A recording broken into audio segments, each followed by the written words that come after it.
This is Teresa Sullivan from PWN Vote Positive campaign. Today we are welcoming you to our webinar. We will be counting the PWN vote by mail. Next slide. So before we get started, let's go over some more of our own logistics.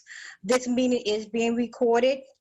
We are in webinar mode on Zoom. All attendees are muted, as Tashina said, but there will be time for you to later ask your questions in the Q&A box and leave any comments. So feel free to ask any questions in the Q&A box at the end of this webinar. Today, here's our presenters. Starting with myself, Teresa Sullivan. I go by she and her pronouns. I'm the Deputy Director of the Teach Ancillary Programs at Philadelphia Fight, but I'm also a core member of the Vote Positive member here in Pennsylvania. To my right is Andrea Johnson. She goes by she and her pronouns. She is the Executive Director of Girl You Can Do It, Inc., her own organization where she works with the youth. She's also a very core member of Vote Positive members here in Pennsylvania. We have our wonderful Nana Connor, she and her pronouns. She is the Executive Director of the Positive Women's Network, and she is currently our coach for the Pennsylvania State campaign for Vote Positive. Then to her right, we have our co-chair of our chapter, Michelle Terrell, she and her pronouns. She's a registered nurse, and she's one of our core members for Vote Positive members as well. So please welcome them. Next slide. So our objectives today will be how to understand voting by mail, how to expand access to voting, learning all about ways to improve voting by mail. We're going to discuss voter suppression tactics during this webinar, especially in the light of COVID-19, and how you can stay safe and still cast your ballot by mail. We also want to make sure that we are learning about the opportunities, how to get involved in the work that we're doing on the ground here in Pennsylvania, and how to expand that work moving towards November's election. So here's our agenda. We already did our welcome introductions. We are going to do an understanding vote by mail. Voting by mail is not something new. But we're going to touch base on that. State of vote by mail in Pennsylvania, voting in the times of COVID-19 and staying safe. We're going to do a case study that we did in 2019, how we voted by mail, went in the primary on June the 2nd, and we're going to give you a little statistics of how well we did in Pennsylvania. Next slide. So about the Positive Women's Network, we are the only national organization in the United States led by and for women and trans people living with HIV. Our mission is to prepare and involve women living with HIV in all our diversities in all levels of policy and decision making. Next slide. So what you see in front of you here is our theory of change, building power, transforming systems, and how we do liberation, how we do the work. So I'm going to touch on a little bit of that right now. We believe that the epidemic of HIV is disappointing impacts on certain communities and the symptoms of a larger social injustice, including racism, sexism, homophobia, and stigma, and attitudes towards communities that are vulnerable to HIV. We do this work through a human rights lens. We believe that full human rights and dignity of people living with HIV, all women, people of color, low-income people, sex workers, the LGBT community, and different able people and drug users must be upheld to prevent HIV infections and to ensure there's a high quality for the most impacted by HIV today. When we talk about changing the balance of power and building power, we talk about balancing the power.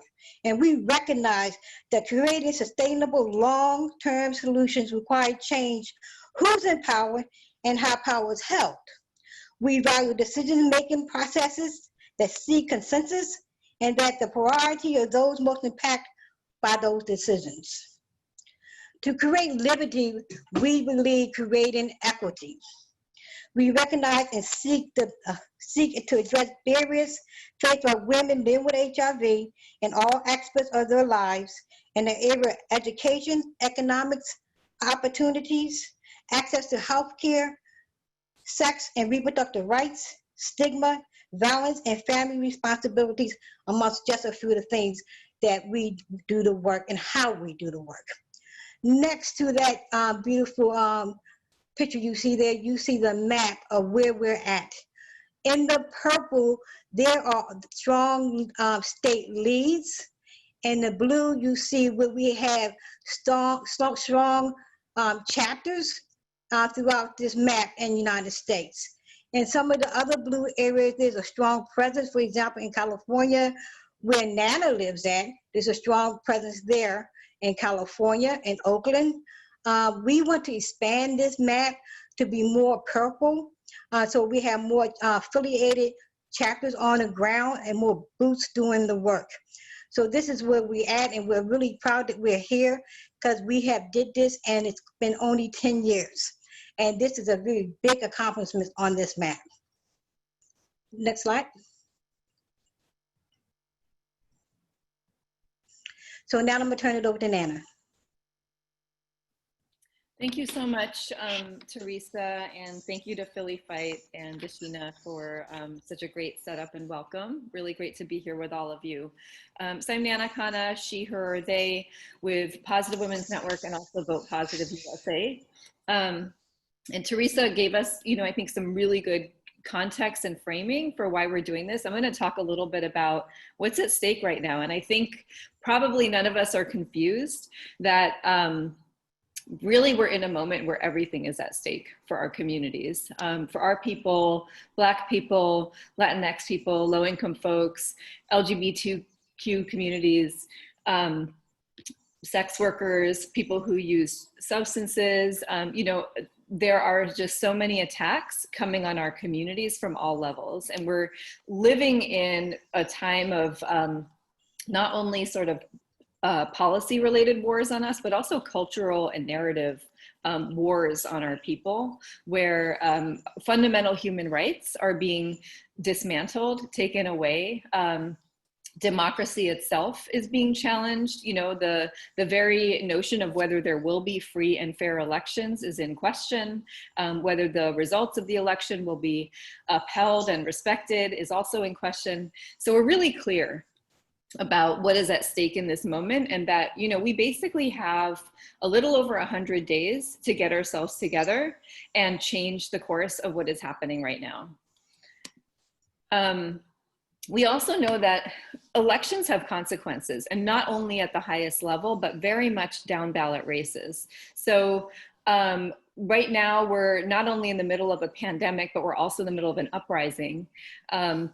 We're in a moment where our communities, our people, led by Black folks and led by immigrants and other communities that have been historically marginalized, are really fighting for their rights and for justice and for practices and policies that should have changed hundreds of years ago, and that now we're demanding some transformation on right now. And so we want to be clear that when we're talking about electoral power, building electoral power, we're not only talking about the top of the ticket, the presidential race. All of the down ballot races, your district attorney races, your local judges, state legislators, city council members, all of those make a huge difference. And often those races swing by just a handful of votes. So you can really have an impact on many different races just by increasing participation and by making sure folks know that there's an election coming up, that they are able to participate fully, that they understand what is on their ballot. And so we see, just in these last few weeks, there have been some major strides taken towards advancing human rights and dignity, and doing things like towards a vision for abolition. doing things to pull cops out of schools and things like that. These are possible interventions because of decades of organizing that has included changing, for example, who's on the Minneapolis City Council, right? So in 2018, there were a slew of progressive people of color who were elected to the Minneapolis City Council. And that's why during this uprising, the Minneapolis City Council voted to replace their cops with a community-led policing model. And that came after, you know, years of organizing that was precipitated in this moment of the uprising in response to the murder of George Floyd. So these are long-term strategies that build on each other, and community-based organizing, issue-based organizing, building power of our people is really important, and building electoral power is one strategy and one component so that we can win. And why this is important for the HIV community, you know, there are over 1 million people living with HIV in the United States. We have millions more folks connected to HIV-related services and the service delivery infrastructure. So if you think about organizations like Philly Fight, like other organizations working in Pennsylvania, just think about the number of constituents that are being reached by those services. Many of those folks are folks who are not reached by electoral campaigns on any kind of regular basis, if at all. Our people, our base, is often overlooked and underestimated in terms of our political power. But we actually can have a lot of political power. Traditional campaigns think that they call our communities hard to reach, but we know how to reach them. Our folks have been reaching them for years. Think about linkage to care coordinators. Think about peer advocates, retention specialists. Think about people who are, folks are working on like reentry systems and things like that. We know how to reach people that traditional electoral campaigns don't know how to reach. And we know how to reach people in a way that is like authentic and accountable and really cares about their issues, not just about winning elections. So that's the difference in sort of thinking about ourselves as agents of electoral power and agents of change. And just for some context, in 2016, you know, there was, Hillary Clinton won the popular vote by about 3 million votes. But because the way the Electoral College works, the presidential victory actually came down to less than 100,000 votes in 3 key states. And that's a likely scenario to happen again in 2020. Also in the year 2000, I don't know if folks remember what happened, but the presidential election literally swung by 537 votes in Florida. That was the deciding factor in the Supreme Court decision about these hanging chads in Florida. That was the deciding factor that swung the election to George W. Bush instead of Al Gore. 537 votes. And I bet if you all think about it, like each person on this webinar could think of some kind of way to reach 537 people through your networks between now and November 3rd. So we're really talking about, you know, all different kinds of electoral races where your organizing and impact on your personal action can have a lot of power. So, but we know that, you know, we're facing all different sorts of unprecedented voter suppression in this moment. Voter suppression has always been a thing. It's always especially been a thing that has impacted Black people, that has impacted trans people for, you know, having to show certain kinds of identity documents. Voter suppression has always been a thing that has impacted immigrant communities as well. But we are in a moment where there are certain people in power who will go to any cost to suppress the vote because they understand what is at stake.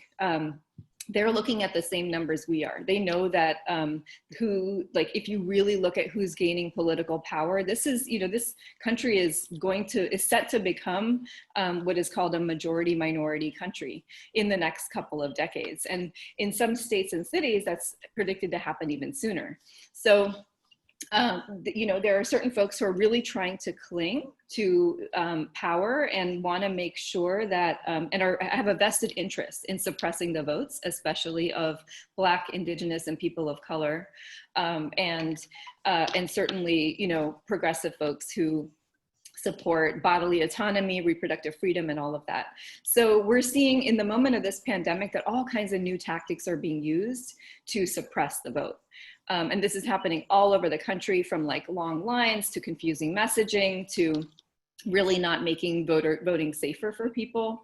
And that's part of why we wanted to focus on the possibility of expanding vote by mail, because that's a major step that we can take to keep our people safe, to ensure that folks can participate in the political process. But we also know that it's not just all that simple to convert folks to vote by mail. So is this still me? Yes. Okay, thanks. Just confirming.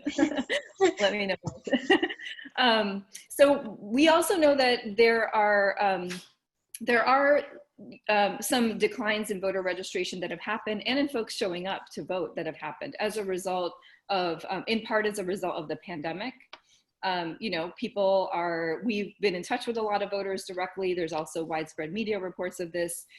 Folks are really, you know, concerned about their own health and safety, as they should be. They're getting confusing messaging about what is actually safe and what is not safe. Our political leadership is denying science and not using evidence-based practices to support people in making informed decisions. Also, as voting systems have changed, and some have had to change, you know, rapidly over the last few months to account for the pandemic, changing primary dates, runoff dates, changing voting systems, rapidly scaling up vote by mail. We'll talk a little bit about what that looked like in Pennsylvania soon. It hasn't been the smoothest process, let's say that. And so, but Pennsylvania did do pretty well. And this all points to why it is so important that we start our work for November today. We have to make sure that we reduce all of these possible glitches between now and November. And we have to make sure that our people understand and have the tools and resources that they need to participate effectively and safely in the electoral process. And that organizing really starts now. So it's time for all of us to go in. Everybody has a role to play in the November election.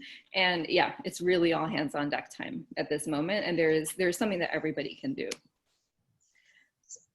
So I think I'm transitioning now to Andrea. Andrea, great, thank you. Hello, everyone, and thanks for joining us. You know, what does vote by mail mean to you? Or what does vote by mail means, period? Vote by mail is a way that voters can cast their ballots without having to actually go to the polling place in person. It's sometimes considered an absentee voting. It's a catch-all term for lots of people who can vote without showing up at the polls. Next slide. You know, you have various types of votes by mail. You have what they call the excused vote by mail. You need to have a qualifying reason to get approval for voting by mail. Ballot excuses vary from state to state, so you will definitely have to check with your state. Examples are being elderly, disabled, hospitalized, on active duty, out of state on election days, because you know, you may be at college or out of the country on business. In some states, being under COVID-19 quarantine now qualifies as an excuse. So no excuse vote by mail. You can just request a vote by mail ballot. You don't have to tell them why. Automatic vote by, and there's another option you can have, which is an automatic vote by mail that says every registered voter automatically receives their ballot in the mail, but that will be something you will have to request. Next slide, please. Why vote by mail? States with low barrier vote by mail have higher turnout, higher voter turnout. Is safer in the COVID-19 pandemic. It avoids the long lines at polling places. It's better for voters with disabilities. Also, voters can more easily research what's on their ballot. You can actually take the time and research as you're voting. You can have your vote by mail form in front of you where you can actually look at these candidates and read about them. We're going to have links later in the slides to where you can go to research your candidate as well. It increases participation in down ballot races, and it can be hard to get to a polling place on election day. I know this past election, our primaries, we had a number of polling places that were consolidated into one polling places. So I know one of the polling places that I worked at, we had 9 districts into one polling place. And with there being a pandemic, it made it really hard to even practice social distancing. So having a mail-in ballot where you can mail in from the safety of your home and still be able to exercise your civil right to vote, this is another option for you. And not to take away, if you still want to go to the polls, you can. Next slide, please.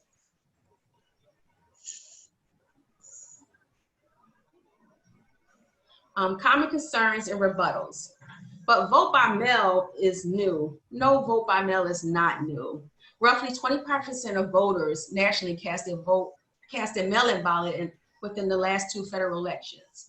Mail-in ballots is the primary means of voting in Colorado, Hawaii, Oregon, Washington, and Utah. 28 additional states allow no excuse mail-in ballots as well.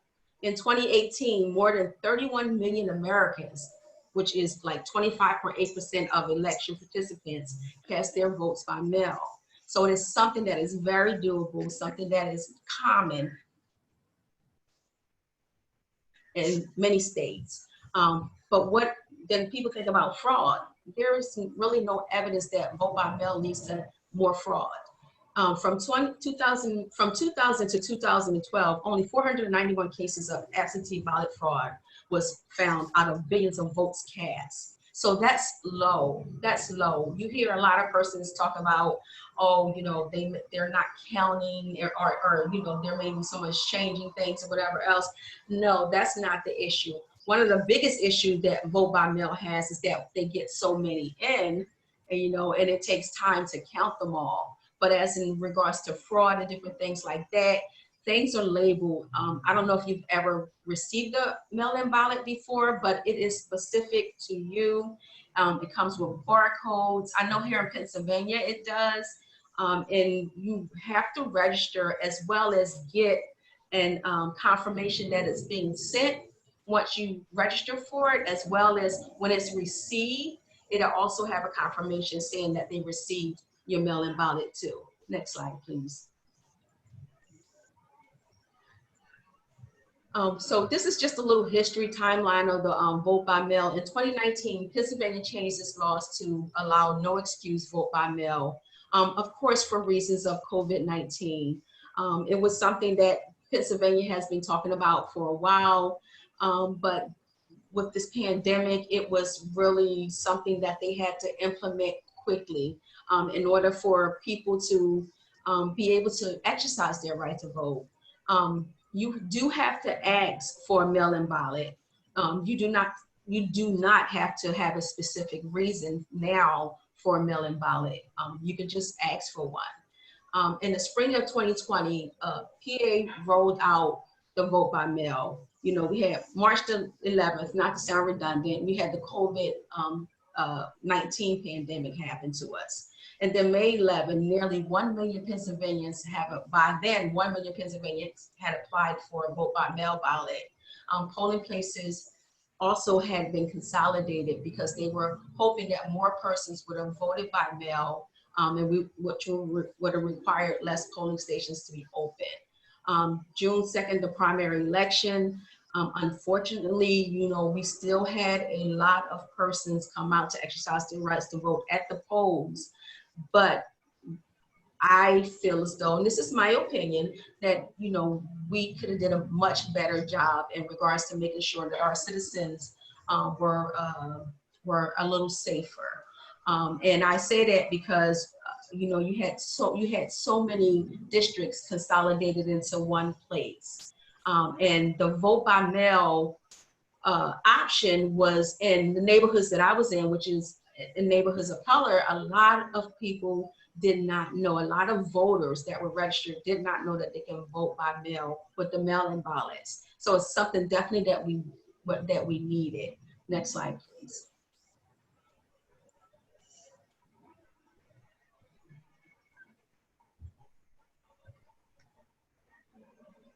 Okay, so this is you, Nana. Okay, cool. So actually, I just wanted to say something also about the previous slide.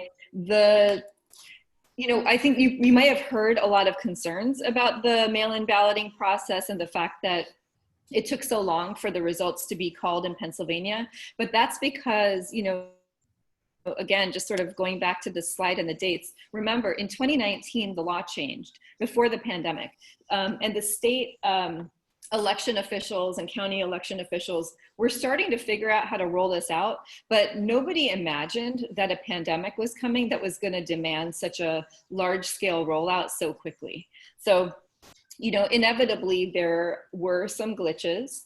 It didn't go perfectly smoothly, and you'll hear some of that later. But overall, Pennsylvania did a pretty good job compared to a lot of other states at rolling out this massive vote by mail process very fast. And so, the leadership and government were fairly responsive in terms of addressing issues. So even though originally the deadline for accepting mail-in ballots was supposed to be on election day at 5 p.m., they extended that by a week because there were problems with getting mail-in ballots to folks on time. There were problems with getting them returned. Not everything went perfectly. So they allowed another week for those ballots to get counted. So I think it's important for folks to know that you do have relatively responsive leadership in the whole context of things compared to what's going on in some other states. In terms of what actually happened with turnout in the Pennsylvania election, what you can see is this is Pennsylvania's results. We're looking at a comparison from 2016 to 2020 to look at how what turnout looked like. And this was a very different year. It was in 2016, at the same time during the primary, there was still a competitive presidential primary race, which drives turnout. More people turn out when there's a competitive race at the top of the ballot. This year, we already knew who the presumptive nominee was going to be on the Democratic ticket. Also, we were in a pandemic. And that, folks have a lot of other stuff on their mind. We're in a recession. Folks have a lot of other stuff on their mind. People are homeschooling. People are concerned about their safety. People are losing their jobs. They have other priorities. So all of those factors can be considered when we look at turnout numbers. And so what you see is that actually, even though there was a drop-off in turnout from 2016 to 2020, there was a much smaller drop-off for the Democratic voters than the Republican voters, meaning Democrats were more likely to turn out and vote in this 2020 primary, even though they didn't have a presidential primary to vote in. And even though we were in the middle of a pandemic, they were more likely to turn out and vote. So what does this mean? This means that there is opportunity to reach a lot more people for the November election. There are some voters who always vote in general elections. There's a much smaller number of voters who always vote in primary elections. And guess who the voters who always vote in primaries tend to be? They tend to be folks who have experienced less barriers to the political participation process. They tend to be voters who have voted for a longer time. They're less likely to be like newer voters, re-enfranchised voters, and things like that. So this means that there's a possibility of a huge universe to keep reaching and to turn out for the November election.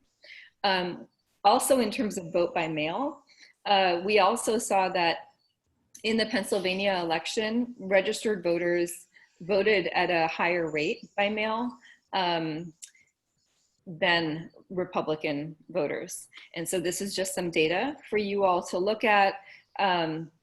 in terms of, in terms of really thinking about how we can reduce barriers to voting, we can continue to expand upon making sure that folks can exercise their right to vote. So I think I turn this over to Me. Teresa. Thanks, Nana, and Andrea. So I need to say that when I say we, I'm talking about PWN and the work and the boots on the ground to do this expansion and about voting by mail, registering people to vote is not just something that we just started. We started this in 2018. So we're in our like second year of doing this, and just earlier this year, we had the opportunity to have people come to our learning center, learn about how to register to vote, talk to them about what a mail-in ballot was, and that you didn't need to have an excuse to cast your ballot and participate in the democratic process, especially because we were at that time, we did not know about COVID-19. COVID-19 didn't come into our existence and our awareness until March. So when we started having these workshops, teaching people how to register to vote, talking about the mail-in ballot, we did this not knowing that down a month later that we would be in a pandemic. So I think that by starting this campaign of like making sure that our communities are aware and have tools in their toolbox about how to properly register to vote is the first process to even casting your mail-in ballot or applying for one.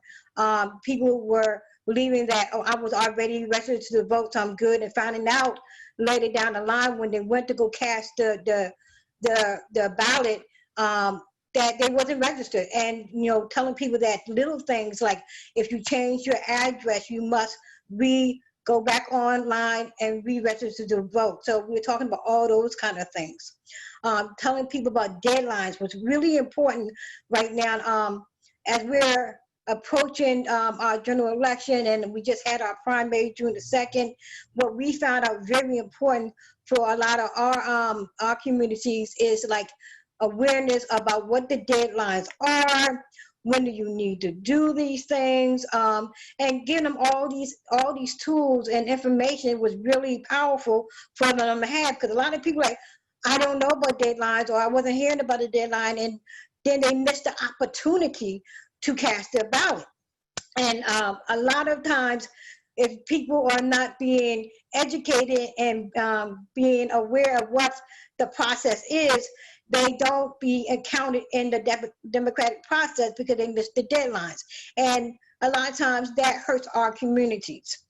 When we talk about having ID, how important that is, talking about changing where voters with the mail-in ballot don't have to pay for the postage for the mail-in ballot, and when should you get that and start that process. And talk about the times that the polls, like Andrea said earlier, in our primary, our polls were consolidated, and it made the polling lines very congested. And there were no practices and recommendations about social distancing. Nothing was put in place for people, and we want to make sure that does not happen on a big scale, even though people have the right to do that. We want to make sure that people are aware about the process of a mail-in ballot, and you don't need a reason to do that. So bringing awareness and education to our communities is our higher priority moving forward in this process. Next slide. So as I said earlier, that this is not something new that we did, PWN Pennsylvania. In 2018, we started what we called the Get Out to Vote. We called it Progress for Pennsylvania. We got out, we hit the ground running. We did grassroots door knocking, phone banking, reaching people to register to vote. We did that in workshops and health fairs, and make sure that people had help with filling out their registration to vote, doing it up with them, you know, not putting people on the spot about if they weren't sure if they knew how to fill it out. We walked them through the process. And by doing that, we were successful of reaching over 300 voters in 2018, which made a big difference.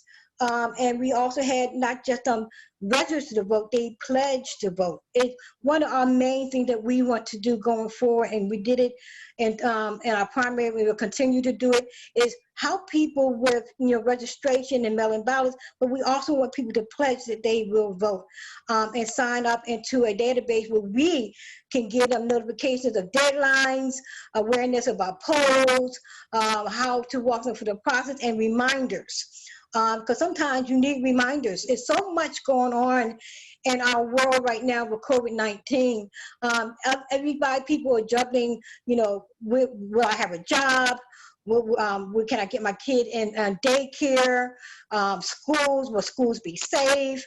And so all these things that we're juggling, so we need to make sure that we are being very visual about making sure that we, as we do this work, have a place where we have a universe of people's information and get on reminders.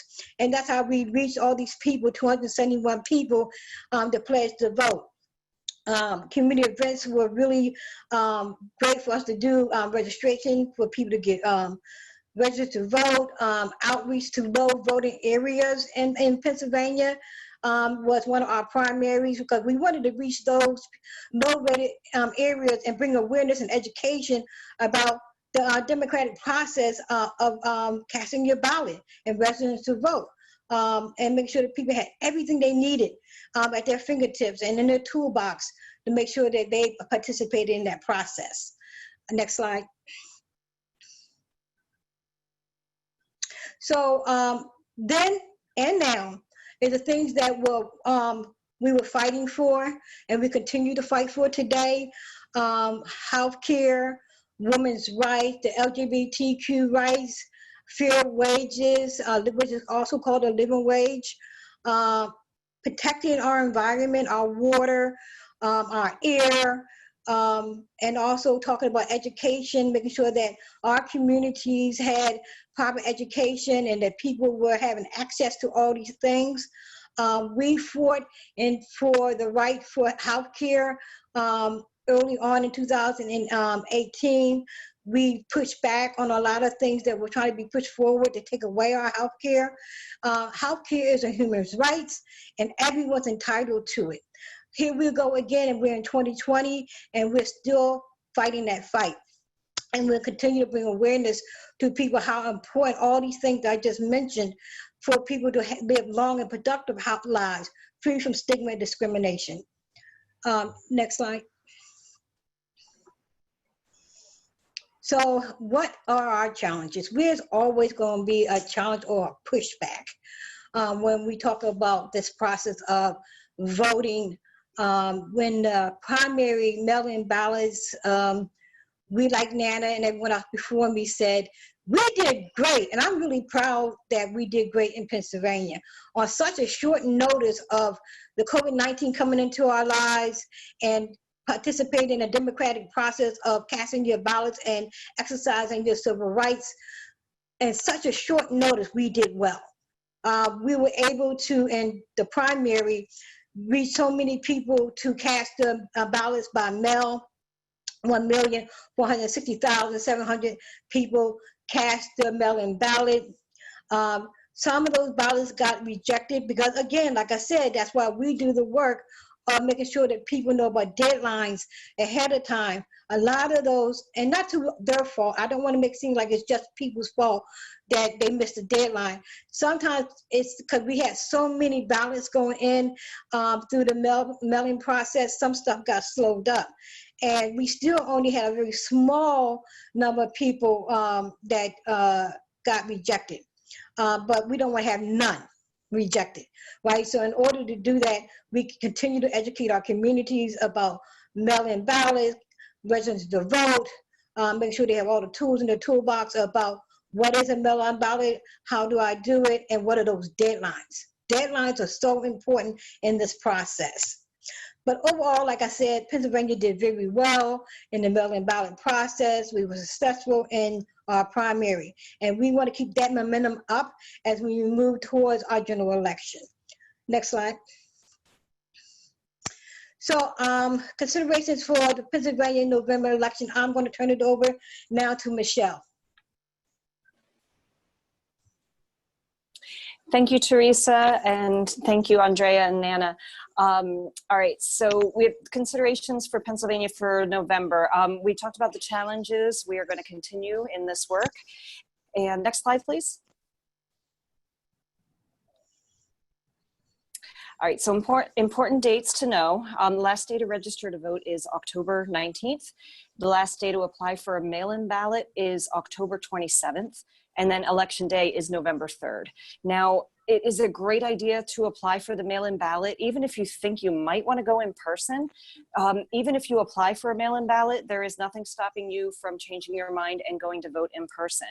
Although personally, I believe it's best to do the mail-in voting because I know that I'm going to be safe. The other great thing about mailing in your vote is if you choose to volunteer on election day, you're then free to be able to help other people be able to vote. So that's an important thing for us as well. So don't forget election day, November 3rd. Okay, next slide, please. All right, so we talked about some of the challenges. The process is sometimes a little bit complicated, and that's where we come in. We are here to educate and advocate for you and to make sure that you understand the whole process. There are some really good safeguards that Pennsylvania put into place. The first is that you must first be registered to vote. And there's a link there if you click on the blue to check your voter registration status. We recommend that you check your registration prior to each election because they are pulling out all the stops to do voter suppression. And one of them is to remove voters from the voting rolls if they have not voted recently. And some people, even if they have voted recently. So I suggest check your registration before every election. After you've checked your registration that it is valid, make sure there's no changes that need to be made to your name or address or anything like that. Then you will apply for a mail-in ballot. There's a mail-in and then there's also an absentee ballot. You apply for them both on the same link, but you do have to make that choice. If you do absentee, you must have a reason. No one needs a reason to do the mail-in ballot. And a really cool thing is in Pennsylvania, you can now opt to always receive a mail-in ballot when an election's coming up.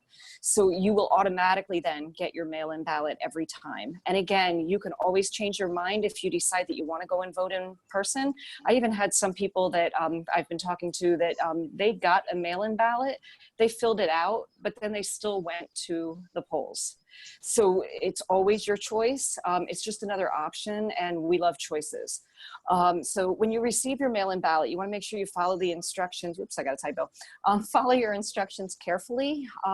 For me, it was a little bit confusing because it had to go in 2 different envelopes, and that's an important safeguard for you as well. That ensures that your ballot has not been tampered with. And then you also need to make sure that you sign the outside of the envelope. They do a signature verification with the mail-in ballot, and they check your signature compared to previous year's signatures. You know, when you go to the polls, you sign the voter roll. They compare your signatures to make sure that you are the person that mailed in the ballot. After you mail in your ballot, you can then track your ballot. And Nana or maybe Andrea, touched on that earlier. So those links there, they are live. You can check those out. Next slide, please. All right, so you heard the expression location, location, location. Well, it is true where it comes to real estate and definitely, where we live. Our local races are just as important as a presidential race. I know that a lot of people have gotten extremely frustrated in previous elections or just with the whole electoral process altogether. But this is not the time to tune out. We have been making changes and I get the frustration. It is incredible sometimes. But Vote Positive Pennsylvania, we're here to continue to work with our communities through 2020 and beyond. We're building relationships with the voters in our communities and, you know, with our friends and neighbors, families. And when you make the pledge to vote, you can do that through this link. And make the pledge. We'll keep you up to date on all the important stuff.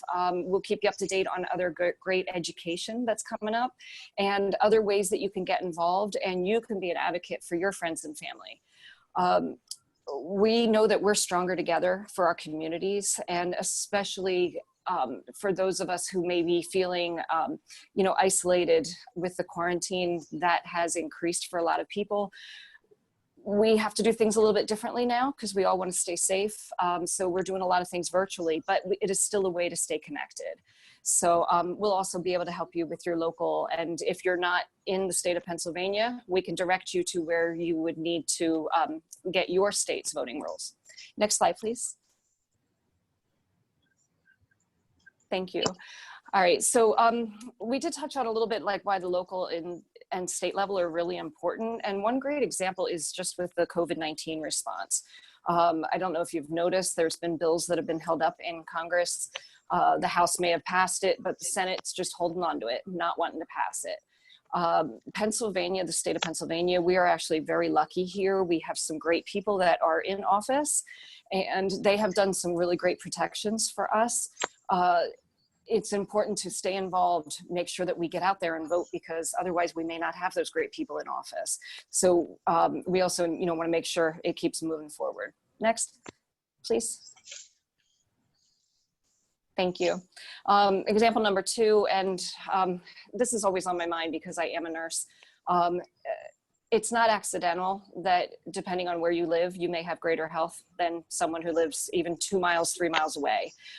These things happen not by accident. These are not social disparities. These are injuries of injustice.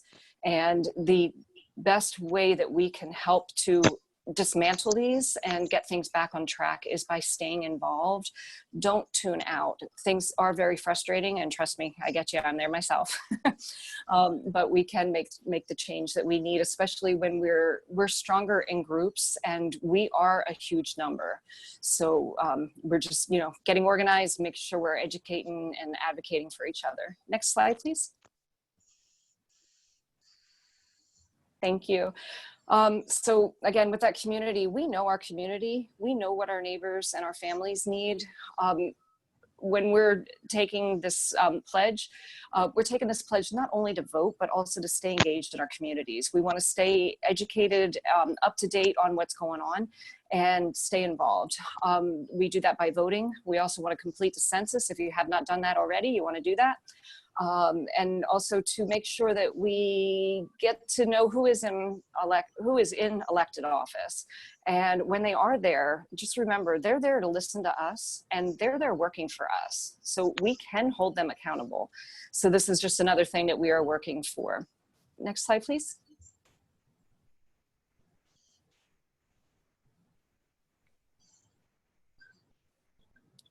Thank you.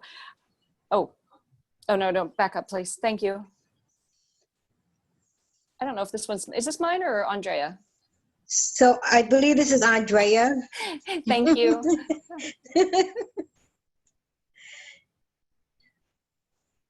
Sorry, guys. So take action. 5 steps to organizing the vote for November. Are we ready? That's all I can say. We have to be ready. You can get involved with Vote Positive Pennsylvania. Yay, Vote Positive. I just wanted to give a shout out. You can register to vote by mail. You can apply for a permanent mail-in ballot. And we have the links here. We're going to have the links here. And I think we're going to be able to offer the PowerPoint to persons. I'll have Teresa confirm that. But get everyone you know registered to vote, including educating them about why it is important to vote. Your family, your friends, clients, and your neighbors. One of the things I love to do is, before the pandemic, I would go set up a table on my block and just sit there and see who's registered to vote. when I say 50 plus, sometimes persons were taking the register to vote applications. I mean, it can be done, just little things. We always say at Positive Women's Network, Votes Positive PA, if persons don't come to you, we're gonna come to them. So look at your calendar this weekend and plan for hours you can volunteer in August, September, October, and November. It does not take a lot. Matter of fact, it is so enriching and so inspiring to be able to, especially for if you're going to register a young person, to be able to explain to them why it's important and why their vote matters and different things of that count, especially in the climate we're in. You know, we want to make sure that especially our youth are educated on the reasons why. And then contrary to popular belief, the most important day is not election day. It is well before that. The most important day is today. What we do leading up to that is important, very important, because once election day is here. You know, if persons have not been reached or they don't know about mail-in ballots or their rights in regards to voting, we still have a lot of persons that were incarcerated at one time, still don't realize that they can vote.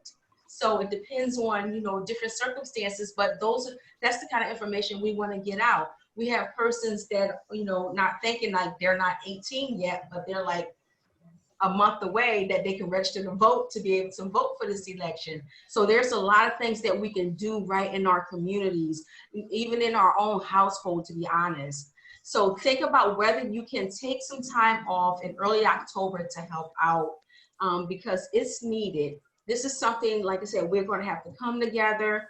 You know, we have to realize that we are in a different time right now. We are in a time that's very precious and scary and a lot of other emotions that are going on, but we are also at a time that we are able to effectuate so much change.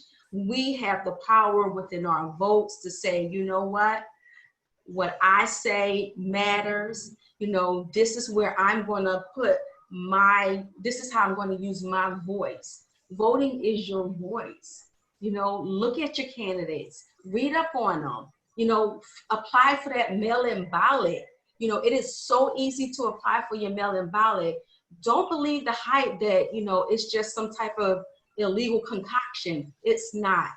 You know, when you have all these things that are negative that said about certain things in regards to voting, it's because that's a way of people suppressing you from voting. Because if they can tell you something that you see, it's like, oh my gosh, really? And you don't research for yourself or find out the truth, you know, that's a portion of voter suppression, because it's a portion of ignorance where we don't know. We're just listening to what someone else says. So find out on your own. It's really easy to research your candidates, whether it's your state candidates, the federal, your government, whomever. It is so easy to go online.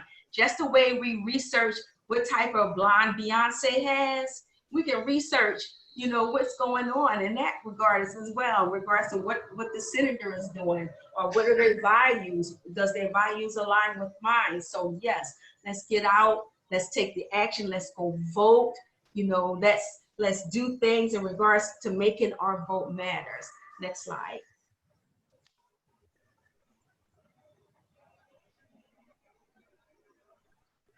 So yes. Okay. So thank you, Andrea. So as we mentioned earlier, that we want to expand this work, and we want to make sure that our communities get involved. There are some links right here, how to take the pledge to vote. Get in touch with one of our core members or for Vote Positive PA. There's our email address. You can contact myself or Michelle.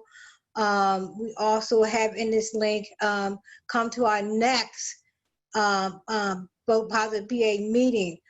Be proactive about it. We often want people to get involved, but we also want to show you how you can do that and join this process of making positive change in our community when we're talking about the democratic process for our communities to participate in.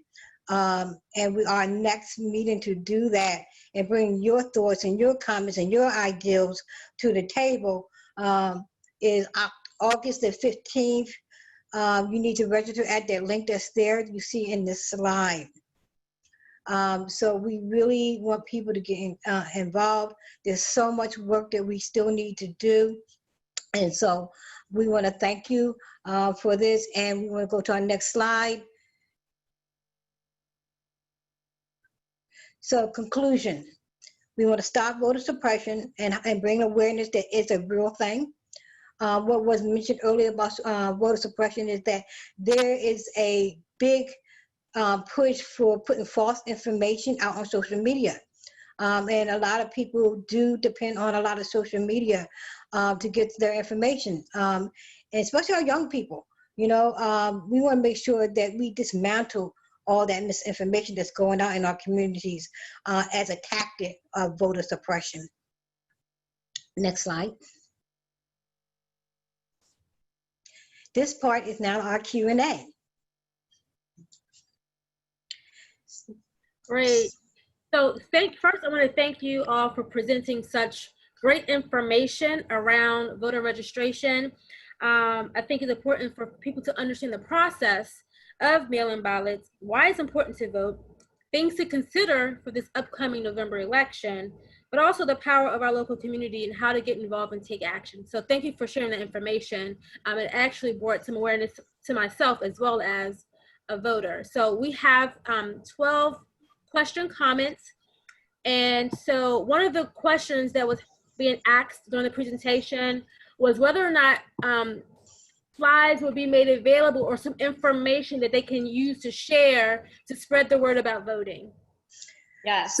So we will have this recording, which you all are recording, as well as a PDF of the slides that we will share. I also want to really encourage folks to sign up with Vote Positive Pennsylvania. Vote Positive Pennsylvania is going to be sending out information regularly between now and the election about what folks can do, how they can get involved, updates. Things might change, right? Like, even things changed in the primary cycle as we got closer to the election. So Vote Positive PA is going to be sending opportunities to get involved, to volunteer, any updates on like ID requirements, changes to early voting schedules, polling times, and lots of resources that can be shared.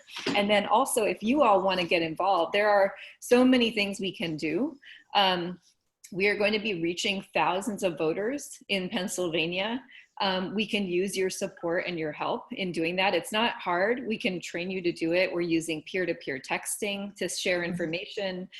We have voter file data where we are reaching voters who may not vote regularly or may not vote as often. We'll also be reaching out to newer voters, more newly registered voters. All of that data is in the voter file to make sure that they understand the process. And it's really community to community conversations. I think one of the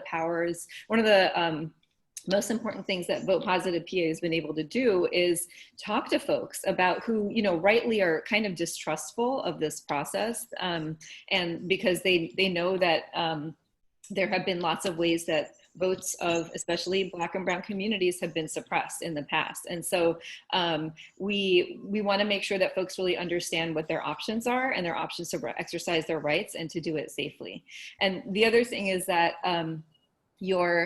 there's this meeting coming up on August 15th where you can get an orientation to what's going on and get involved. But also, even if you can't make that meeting, if you take the pledge to vote, you will be looped in to communications in the future where you can share and disseminate that information with other providers in your network, family members, friends, whoever you want to make sure they have information about voting as well. Right. Okay. Another question was specific to provisional ballots. There are always available, let me read this question. These are always available at polling places if you are registered. Sometimes things happen and you can't make it to your voting division or ward. Isn't the provisional ballot available to all upon request?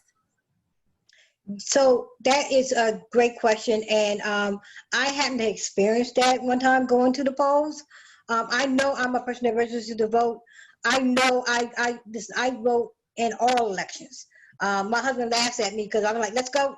I don't care. It's not the general election. I vote in everything, right, in that process. And I went to the polls last year, and I know I was registered to vote. They didn't have me down there. So things do happen, right? So the provision ballot is there available for you, but you have to be able to ask for it. And the person that was there wasn't sure what I was asking for. So because I do this work, I helped her out. And I showed her and told her what the paperwork was, and I filled it out. I followed up to make sure that my ballot counted, right? At my election office in City Hall, I called the hotline. I told them that would happen to me. So if it happened to me, it happens to others. So yes, they are supposed to give you that, but also do your follow-up. Don't rely on somebody just to do it. You do it for yourself and call the hotline and make sure that your ballot counted. Right, and I just want to piggyback off of that. This is one of the reasons why the mail-in ballots, if you can register, you can actually go to register for a mail-in ballot today at votespa.com. I apologize. And you can register for your mail-in ballot today, and you'll get confirmations of it when it's being sent to you as well. See, the thing you want to do, you want to, as much as you can do now in regards to making sure you're registered to vote, you can go to votespa.com and just check on your registration. You can also go there and register for your mail-in ballot. It takes a total of 7 minutes, 10 minutes tops, really, if you just want to make sure you read bullet point by bullet point. But it has all the information there, and it's very simple. Since you are, and when you are a registered voter, a lot of your information is basically populated. You know, they'll ask you for some identifying information, as well as give you that option, as Michelle was stating, if you want to take and receive it now annually instead of you going into the polls. But you can check. You can check that box or you're not. You may just want to do it for this time and see how it goes. So you may, but you don't have to check the box, and you can just see how the mail-in ballot goes for now. In in our next election after this one, things may be better where you can go back out to the polls. But Yeah. definitely follow up on everything and make sure, you know that you are registered. Go online and check for yourself.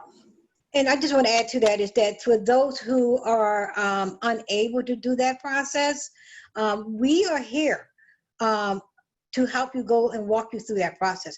So please go on our link to get involved, so we have your information so we can get in contact with you and that we can work out any issues that's going on with your ability to participate in the democratic process. We know people have some literacy issues. We are very aware of that in a lot of communities. So we want to make sure that we got our fingers on the pulse and address those issues, right? And that's why it's, very important for people to just go on there, come on August the 15th, let us tell you more about what we're doing and get involved. And we would definitely do a one-on-one, do some webinars, education around that, and work people through this process. So people won't feel like they're being stigmatized against being part of this process because of those literacy issues they may have. Thank you for answering that question, because there was a question that asked, how do you confirm your polling location? I know that during our previous voting, I think this is back in, what's this, July? I think this was sometime in May, the primary election. Oh, June. Yeah. June, where some of our locations were relocated because of COVID to go. Right. People were wondering, where do I go vote? Where do I go vote? And so I'm glad to know that you guys are extending your assistance and helping people to either find their location or to get registered and things like that. Right. Confirming your location, it could be tricky because the website doesn't always tell you. They don't have. Right. That's why we're also doing this very hard push to expand mail-in ballots, right? We want our community to stay safe.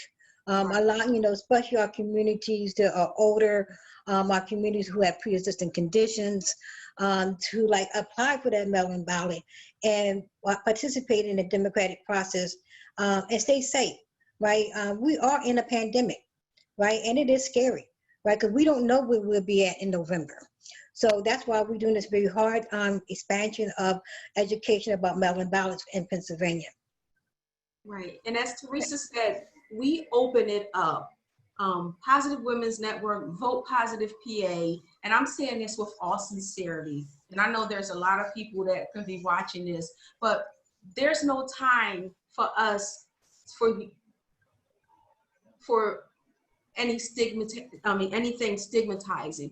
We want you to know that you are viable. If we can help you in the littlest bit, even if we don't care, we can help you walk through the process. We are here to help you, not to tell you who to vote for, not to discourage, not to encourage, discourage, but to inspire you and to give you that power.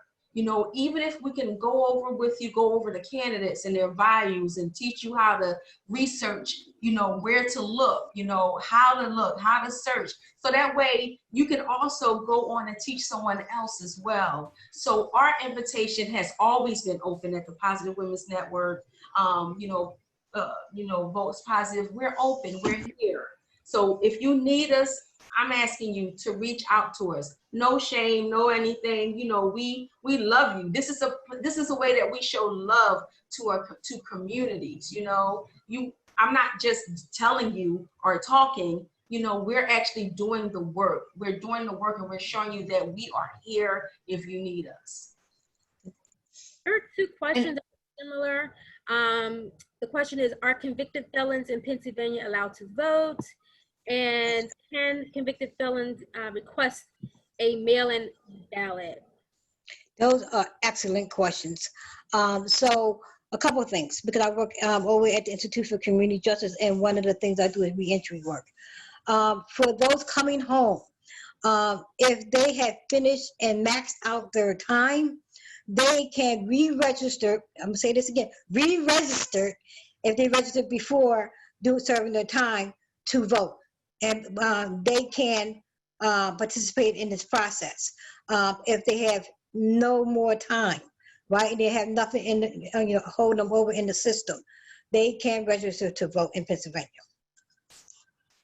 Okay. So, because there was a lot of misinformation, I need to just say this, that people were telling people that if you are convicted of a misdemeanor, you can't register to vote. Yes, you can. Where the problem comes and the difference becomes is the felony, right? Especially when we're talking about felonies, because they hold different, I want to say like different processes of like what you can and cannot do, even when you come home. If you still work, or you still underneath the system or not.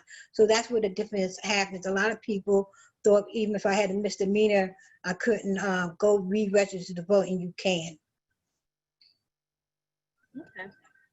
So you guys have a lot of fans out here. People giving you shout outs, how motivating you are. Shout outs to Nana, shout outs to Andrea. Somebody said they're snapping over here, that they're really motivated.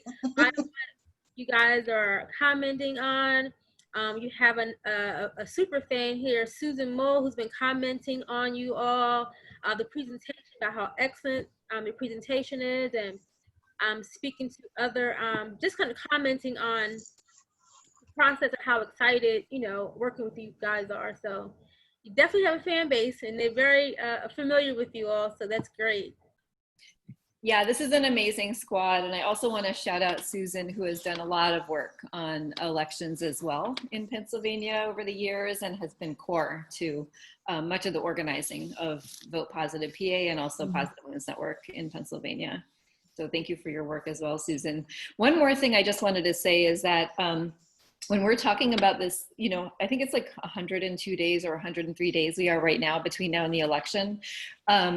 What's important is that that's actually not a real timeline, because remember, your voter registration deadline is October 19th.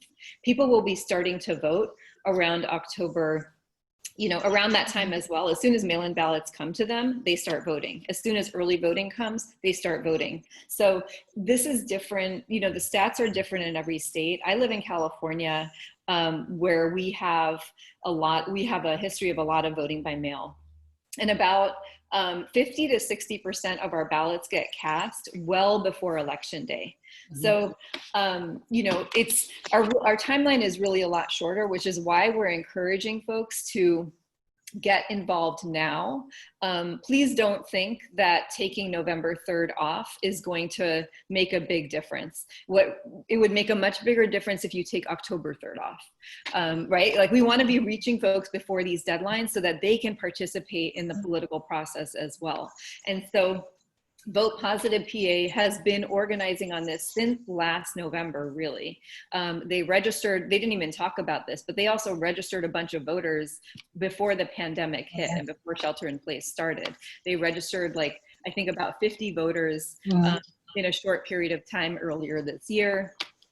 They have been going hard and working, and we would love to have folks involved. Pennsylvania is a major state for lots of different reasons, as you probably know, from the national landscape as well, the national perspective. All eyes are on Pennsylvania. To be honest, like, what happens in Pennsylvania could determine what happens for the rest of the country.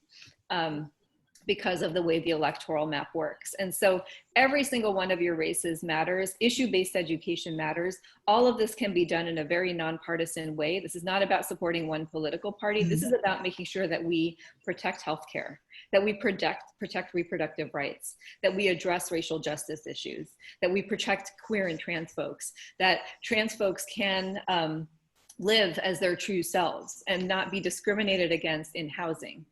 This is about making sure that we have a government that is accountable at all levels to responding to a pandemic that is decimating our communities, right? So we're talking about issues. We're not talking about parties, but we are talking about, you know, making sure that folks really understand what is at stake, how they can participate, and reducing all those barriers. And this team of folks is so well positioned and well prepared to do that. I hope that you all will try to get involved, try to come to their meeting. If you can't make the meeting on August 15th, take this pledge to vote that's at the top of your screen. That's how you'll get on the list to get updates about what is going on. Another question just emerged. It says, how can we educate our communities on electoral votes and how it affects elections?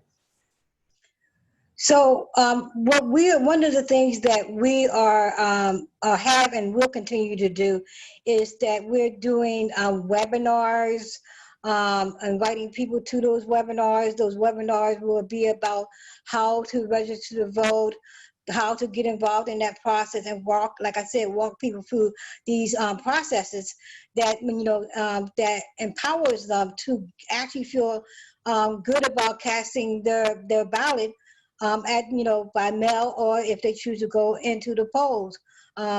So we make sure that we are making sure we're rolling out webinars, workshops on a constant basis, as Nana said, like today, not when November get here, because that's kind of late. We are looking at these deadlines. Like I said earlier, deadlines are so important for people to know. We're gonna make sure that people are doing these things prior to the deadline, right? Because it's sort of, and I like to use this analogy, it's like making a cake, right? You got to put the eggs and the milk and everything else in order for it to rise. And we know that with this process is that we have to make sure that we're educating people, right? We're bringing people along. We're letting people know about those deadlines so they can participate in the process and do what they feel is best for themselves. We're giving people informed information to make good, informed decisions. Not, like Nana said, it's nonpartisan. This is about issue-based campaigning for our communities, so they can make the best informed decisions for their lives and their communities. We are continuing to do webinars and workshops way before the election. For example, this webinar right here is a prime example of the things that we'll continue to do to bring education to people. But we also want to invite people to do that, and the best way to do that is to pledge to vote, so we have your information and we can send you out alerts. We can send you out links to how to join us and participate in our webinars and our workshops. Okay. There was another question that it was more of a suggestion or something to think about as an organization. one of the comments was maybe in the future, would you be willing to incorporate how people can be workers and actually be at the table on election day? How to be judge of elections, how to majority inspector or machine inspector. Andre, you want to take that question? Yes, you can actually do that now as well.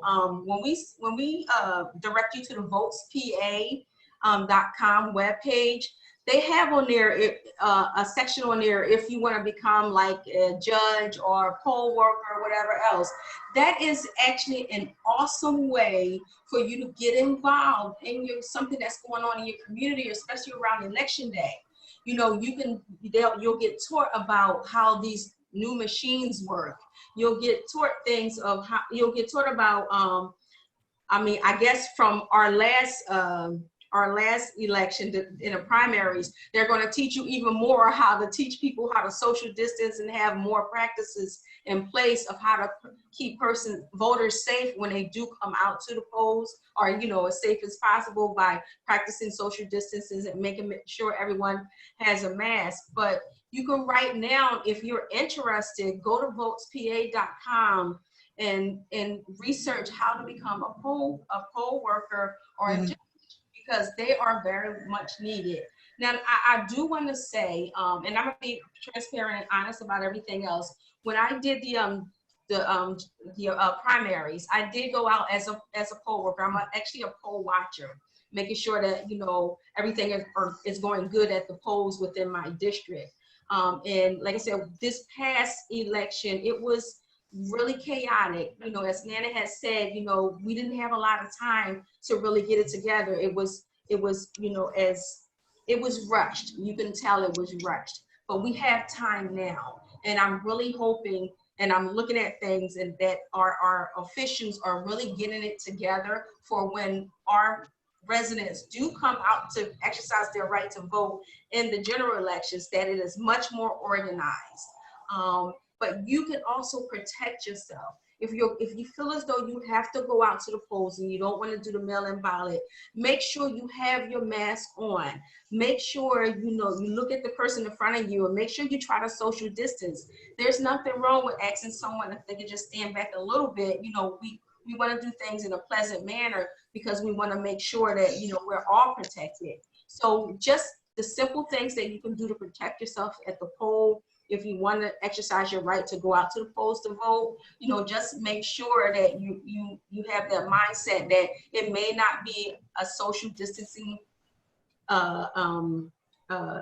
way to social distance, because there may be a lot of people there as well. So the push for mail-in ballots is definitely something that we want to push, because we're looking at your safety. I unfortunately did contract COVID-19, and I don't say that to be a scare factor, but when you're in large crowds, as the health officials have said, that was a way, for you to contract COVID-19. And I know with me being in a large crowd that day, because we had 9 districts with no organization at that location, it was bound to happen. But like I said, went through it, came through it, thank God. But if we don't have to go that route, and you can do the mail-in ballot, again, like we said, we open it up.